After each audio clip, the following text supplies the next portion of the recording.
You can't serve your ambition. No, your ambition must serve you. If you serve your ambition, you become less than your ambition. If you don't allow your ambition to serve you, your ambition won't have any resources to pull from, to grow, to maintain. It won't have a reservoir of strength and discipline and ingenuity and creativity. If you serve your ambition, it will be weakened. There will be nothing to revive it, replenish it. So how do you make sure that your ambition is serving you? Let's review the methods for building your ambition. The principles for building your ambition, the building blocks, the fundamental philosophies that we must continue to work on so our ambition will continue to serve us, work for us. Let's go through these one more time, because these building blocks help develop the foundation of good, strong ambition. Here they are. Principle number 1, positive self-direction. Positive self-direction says, I know who I am. I know where I want to go. I am working on my plan to get there. In positive self-direction, you accumulate knowledge and experiences and feelings and philosophies. You gather all that you can to help you decide where you want to go, how you want to get there, how to keep on track. Positive self-direction, that's number 1. The second principle in building your ambition is self-reliance. Taking responsibility for your own life. Taking full responsibility for whatever happens to you. Taking the credit or the blame for the result of yesterday's activities. Changing what's in your power to change. Being responsible. Working with others, yes, but doing all you can to bring the most value to the table, to the marketplace. Being self-reliant, responsible. Principle number 3 is self-discipline. Consistent self-discipline. This is one of the most powerful of the 6 principles, and the one that will undoubtedly prevent you from living with the pain of regret. An ounce of discipline weighs far less than a ton of regret. The pain of regret. A little every day, every day, every day, a little discipline every day will make all the difference in the world. It makes all the difference in your health. It makes all the difference in your wealth. It makes all the difference today. And this discipline, consistent self-discipline, practiced at the daily level, will make all the difference in your tomorrows. Here's number 4. The 4th principle for building your ambition is self-enterprise. To keep your eyes open and your mind active to recognize an opportunity and to grasp it. To consistently create opportunity. To be disciplined enough and prepared enough to take advantage of the opportunities around you. An enterprising attitude says, find out before action is taken. Do your homework. Do the research. Be prepared. Be resourceful. Do all you can in preparation of what will inevitably come to you. What you're preparing to come to you, self-enterprise. Number 5, working with others. The 5th principle of building your ambition is manifested by working with others. Being able to share the spotlight, keeping your ego in your back pocket, and giving others credit when credit is due. Caring enough about others to offer a kind word, a thoughtful gesture, a helping hand. It's like I said before, it's hard to find a rich hermit. The next time you say the Pledge of Allegiance, notice that it starts with the word I and ends with all. A country can't be built by one person. A company can't be built with one person.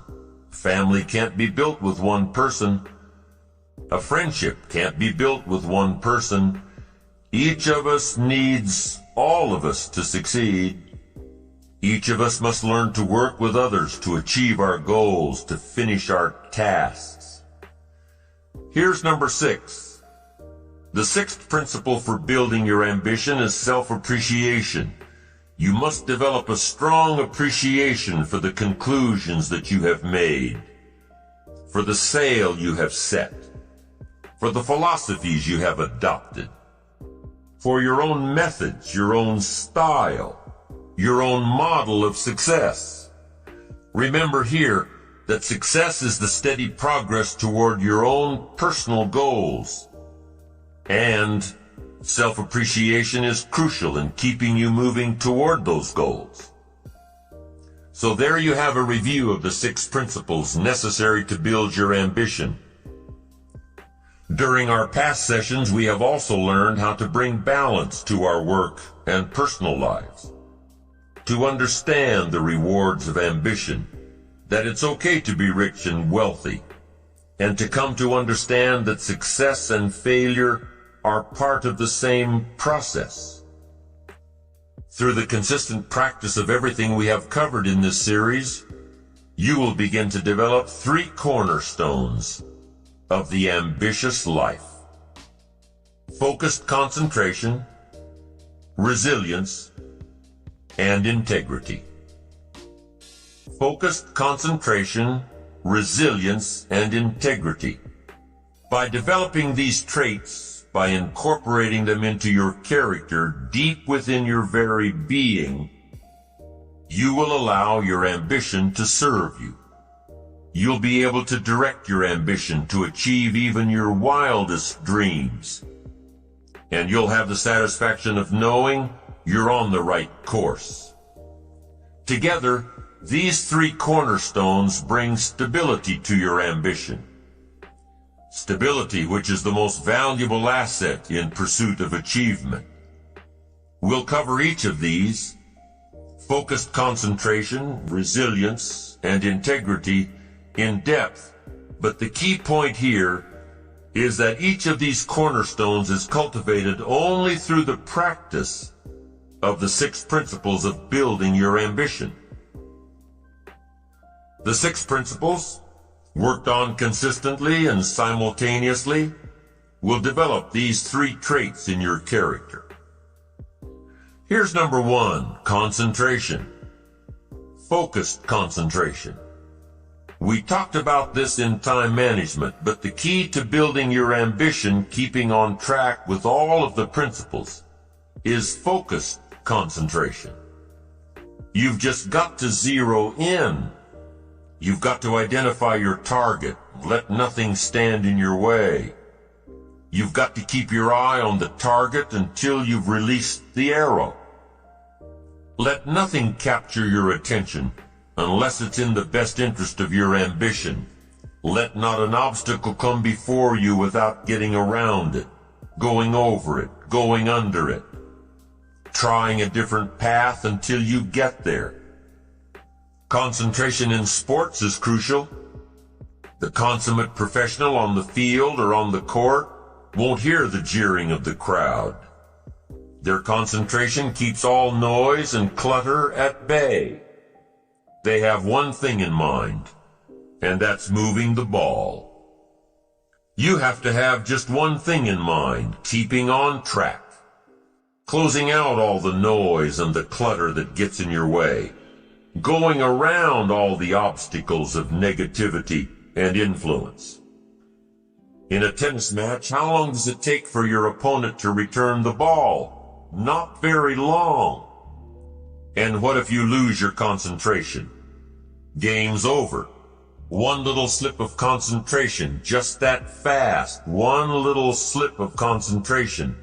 Your opponent puts the ball by your feet, and there goes the tennis match. In a major presentation, just lose your concentration for a flash of a second. And I'm telling you, you could lose it all. All the hard work, all the long hours, all the preparation, all the momentum building to that crucial presentation could be gone if you don't keep your concentration. If you don't watch your audience, If you don't keep your mind on what you're doing, if you don't keep focused on the task at hand, it could slip right on by you. Wherever you are, be there. Whatever you're supposed to be doing for the moment, do it. You can't be thinking of everything you have to do at one time, all the time. You have to concentrate on just one thing at a time, one project, one job. You have to take it one task at a time and complete it. Do what you've set out to do. Keep your mind only on that one task. Why? If you don't, you won't accomplish anything. Concentration takes a lot of discipline. It takes a lot of discipline to demand privacy, to keep the do not disturb sign on your door while you're in the middle of an important job. It takes a lot of discipline not to answer the phone every time it rings at home. That's why they make voicemail and answering machines, so you don't have to answer the phone every time it rings. Your family will appreciate an uninterrupted dinner hour. Your night work will get done a whole lot faster. Concentrate on the work at hand, and demand of yourself the discipline to stay focused. If you have a long list of things to get done within a day, do the toughest ones while your concentration is at its peak. If you're a morning person, get the job done in the morning. Don't wait until the evening when your energy is all spent. No, do the jobs that need the most concentration when your body is best able to handle them. If you're a night person, save those tough jobs for the night, not in the morning when you've still got cobwebs in your brain. Learn your body's rhythms and do the jobs that need the most concentration when you're able to do them best. When you're at work, be at work. When you're in a conference, be in that conference. When you're at your kid's school play or soccer game or dance recital, be there. Don't let your mind wander. Stay focused. Stay focused on the task at hand or the company you're with. Don't let your mind wander during conversations. You never know what important points you'll miss. Stay focused. Stay true to where you are and what you're doing. Use your discipline to keep your mind in line. When you recognize the need to concentrate more, when you recognize this need, and when you discipline yourself to stay focused, it will come easier and easier. Focused concentration can be learned. Focused concentration can become a habit. If you work on it a little every day, the easier it comes, the less energy you'll waste on making your mind you. Number one cornerstone of an ambitious person: concentration. Focus, concentration. Make your mind pay attention. Discipline yourself to be where you are.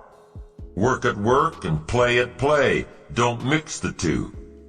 Concentrate. Give your job the attention it deserves. Give your family the attention they deserve. Give your colleagues the attention they deserve.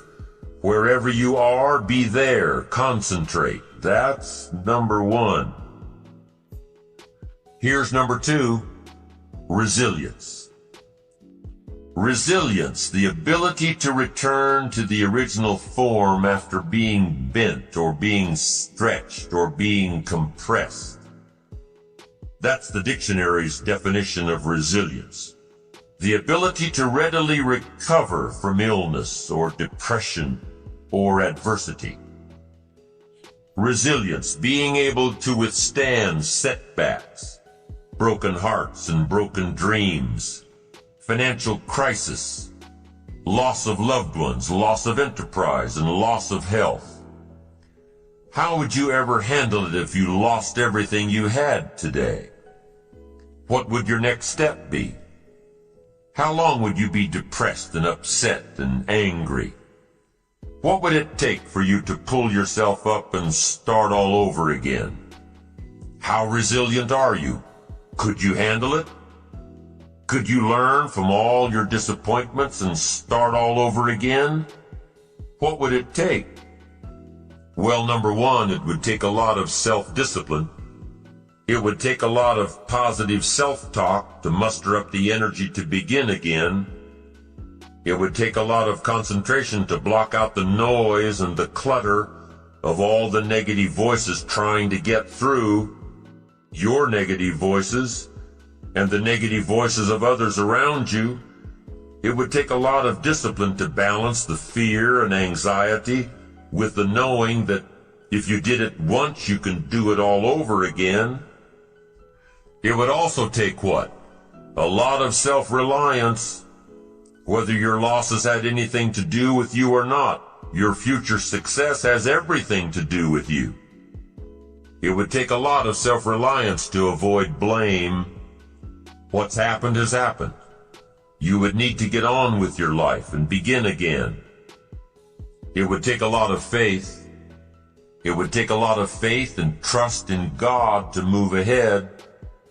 If you lost everything tomorrow and were gathering all the courage to try again, it would take a lot of self-appreciation, knowing that you have the skills and the talent and the strength to do it one more time. Resilience, the ability to bounce back from adversity, no matter how large or how small. You lose a client, one of your biggest ones. Accounts for over 25% of your gross revenues. Losing this client is going to hurt financially and emotionally. Losing this client is going to negatively affect things for a while. The first thing you do is to figure out why you lost this business. What role did you play? What part are you responsible for? You just can't rant and rave around the office yelling and screaming at those around you. Even if it was the wrongdoing of someone else, you can't act like this. It's not professional. No, you'll lose respect. Respect that's hard to regain once you've lost it. Respect of those you work with, trusted colleagues, valuable support people. You have to approach the situation rationally and figure out how to bounce back from your loss. You have to evaluate the situation and then start a plan to recapture the lost business. Increase your market share with other businesses. Network with associates to bring in a similar client or a larger one. You can't sit back and dwell on what's happened. No, you've got to get back into the marketplace and recapture what's been taken from you. Get back at it and replace what's gone. Now maybe your loss is a personal loss. Death of a loved one, divorce, loss of a very special friendship. If your loss is a deeply personal one, you must approach the situation a little differently. You must be patient with yourself and give yourself time. Time to grieve, time to mourn, time to regroup. The stages we go through in loss, be it death of a loved one, death of a relationship, or death of an enterprise, the stages we go through are beautifully defined in Elizabeth Kubler-Ross's book, On Death and Dying. If the death is a literal one or a figurative one, the stages are the same. Denial, anger, bargaining, depression, and acceptance. And only by going through these stages and reaching acceptance can we rebound and begin again. It's said that children are often more resilient than adults. Why? Well, maybe it's because they don't evaluate their current situations based on past experiences. They approach it in a fresh way, a new way. And in their own minds, they deal with loss much better than adults. Children who grow up in the unfortunate circumstances of poverty or abuse or neglect, children who grow up in these conditions and become successful, are known as dandelion children. Because if they can succeed and prosper with terrible conditions, they can grow anywhere. It's important to be more like a dandelion child, to be able to grow and prosper and succeed despite our current conditions, to be able to grow and prosper and succeed despite our losses, to be resilient. Cultivating a resilient character turns what others would call failure into success. A resilient person won't give up. A resilient person will, in spite of all obstacles and setbacks, keep doing it until. In their book, The Resilient Self, Stephen and Sybil Woolen have studied the characteristics of resilience and have found 7 key skills which comprise it. To build a resilient character, you must have, number 1, insight. The ability to ask tough questions of yourself and be honest with your answers. If you had something to do with your loss, be honest and responsible for it. Number 2, resilience is independent. A resilient person counts only on themselves to bounce back into life. Number 3, although resilience is independent, it's also tied to others. The more people you are responsible to, the greater the motivation to begin again. The stronger the reason, the stronger the action. The 4th component of resilience is initiative. The ability to take charge of the situation, the ability to take charge of the problem, the ability to stand up and do whatever is necessary to get back on course. A resilient person is, number 5, creative. Being able to look at the situation and creatively determine the best way out, to look for solutions, to be enterprising in your approach towards starting over. A resilient person has humor. Number 6, a sense of humor. They may cry till they start laughing, but a sense of humor is so important when turning your life around. You've got to take your ambition seriously, and you've got to take yourself seriously, but you've also got to be able to laugh at yourself sometimes, your situation. Somebody says you'll look back on this and laugh someday. Well, maybe today is the day to start. A sense of humor, number 6. And here's the last one, morality. Whatever you do to get back on your feet, whatever you do to bounce back into life, make sure it's moral.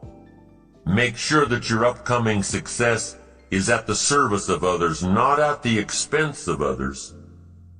I have made this point several times during this series, but only because it's so important. Success, if it is yours to keep, must be at the service of others.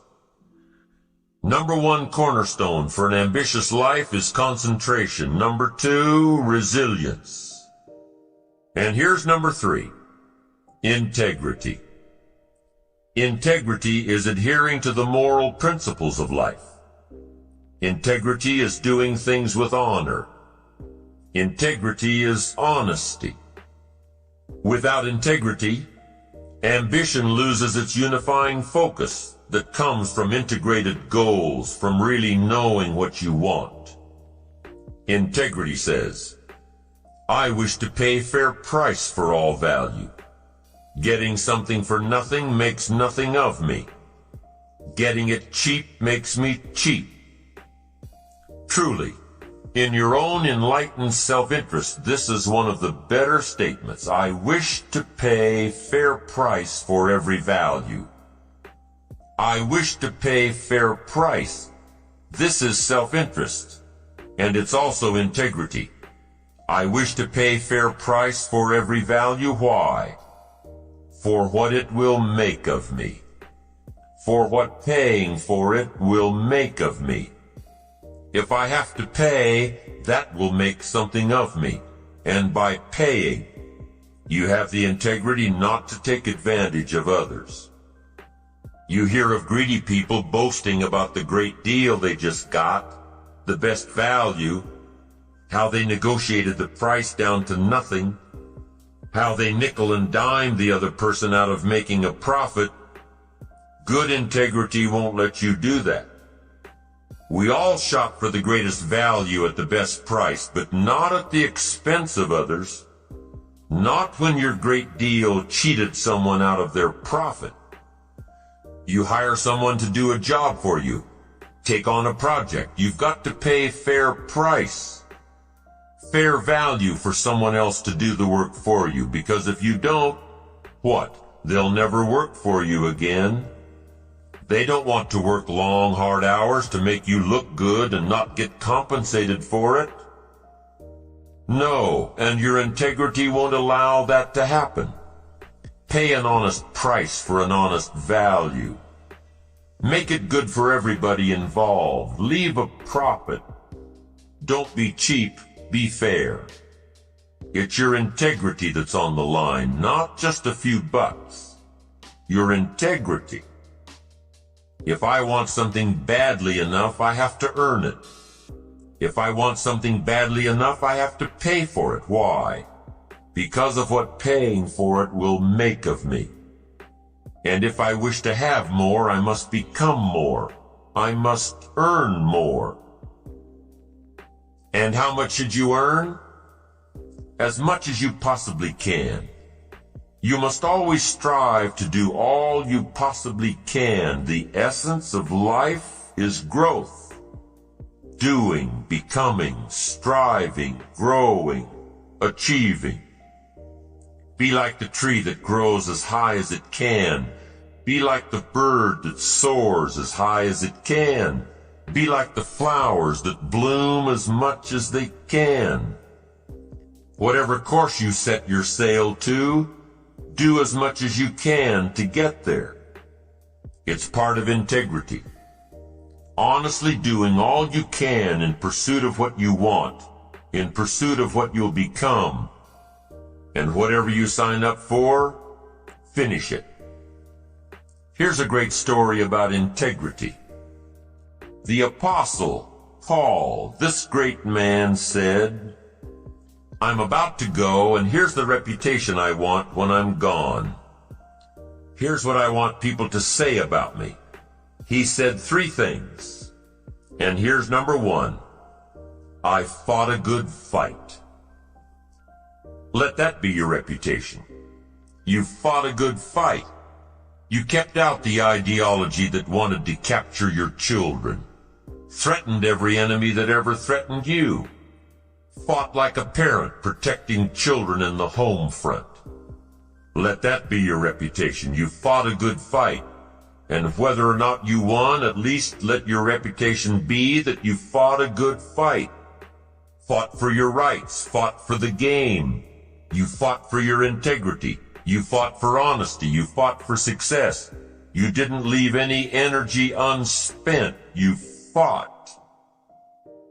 The major key to have success of any kind, you've got to leave this reputation behind. I've fought a good fight. Wow. And here's the second thing Apostle Paul said. Number 2, I finished the task. I stayed until it was done. They gave me a task, and I finished it. I didn't leave it half done. I never walked off the court in the 3rd quarter. I stayed. I finished it. What a good reputation. Finish it. Finish your assignment. Finish the project. Finish the contract. Finish it. Finish whatever you've signed up for. Then number 3, here's what he said. I kept the faith. Boy, that's important. Keep faith with your family. Keep faith with your church. Keep faith with your enterprise. The group I belong to, we pledge our faith, our unwavering confidence in each other. Each of us pledge that to all of us. And I wish for you to be in a group that has so much integrity. You want to be involved with people who pledge and keep your confidences. Allstate says you're in good hands. That should be the reputation of all of us.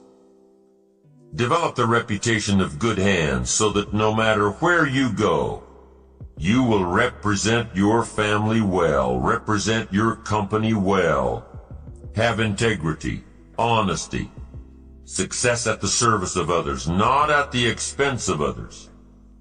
And at the end of the road, don't you want to be able to say, I fought a good fight, I finished the job, and I kept the faith? Of course you do. And that last part, keeping the faith, is not that easy. What is the master prayer? Lead us not into temptation, but deliver us from evil. Help us keep integrity in spite of the evil. In spite of going through the valley of the shadow of darkness, that we will not fear that evil will dislodge us from our integrity. Keep the faith of the office. Keep the faith of the company. Keep the faith of the family, of your spouse and of your children. Keep the faith of the church. Keep the faith of the community. Wherever you go, represent your family well. Wherever you go, represent your group well. Wherever you go, represent your colleagues well. Let part of the bond of friendship be that wherever each of you are, each of you will represent all of you well. Wow, what a thing to be able to say. I fought a good fight, I finished the course, and I kept the faith. And here's how he wrapped it up. Apostle Paul said, I understand now there's a crown waiting for me, and I deserve it. Isn't that great to say? I hear they have a trophy for me, and guess what? I deserve it. What a magnificent story to leave behind. I fought a good fight, I finished the job, I kept the faith, and I deserve the crown. Unbelievable. Now others around you, others you associate with, may not have the ambition or the integrity to leave such a legacy behind. But guess what? Let other people lead small lives, but not you. In the challenge of building your ambition and stepping up to the opportunity of giving someone else light and direction and refinement of thought and character, in all of this, let everybody else lead small lives, but not you. Let everybody else cry over small hurts, but not you. Let everybody else argue over non-essentials, but not you. Deal in things that matter, the larger challenge, the larger opportunity. Go for the challenge and the responsibility of being the absolute best you can, of doing your best, of creating your best, of being the best person, the best friend, the best spouse, the best parent, the best colleague. As you begin to understand and apply all of the principles in building your ambition, remember, ambition is an eager desire to achieve, to be successful at the service of others, not at the expense of others. An eager desire to get ahead in life, to do more for your family, to prosper in health and wealth and relationships. As you're building your ambition, inspiring and fueling your achievement, when you realize that you are more than your ambition, when you let your ambition serve you, you will develop greater concentration, greater resilience, greater integrity. These three aspects will inspire more ambition. Ambition that stems from the need to be true and to express your innermost self. And with focused concentration, resilience, and integrity in our character on our side, working for us, we're constantly inspiring the ambitious part of our nature to reach to greater and greater heights. One of the most challenging experiences in life is seeing what you can do to help someone else. And one of the greatest thrills in life is being able to invest life into life. You've given me that opportunity in this program on the power of ambition, and I want to thank you for that. I've invested a bit of my life into your life, and I consider it time worth taking.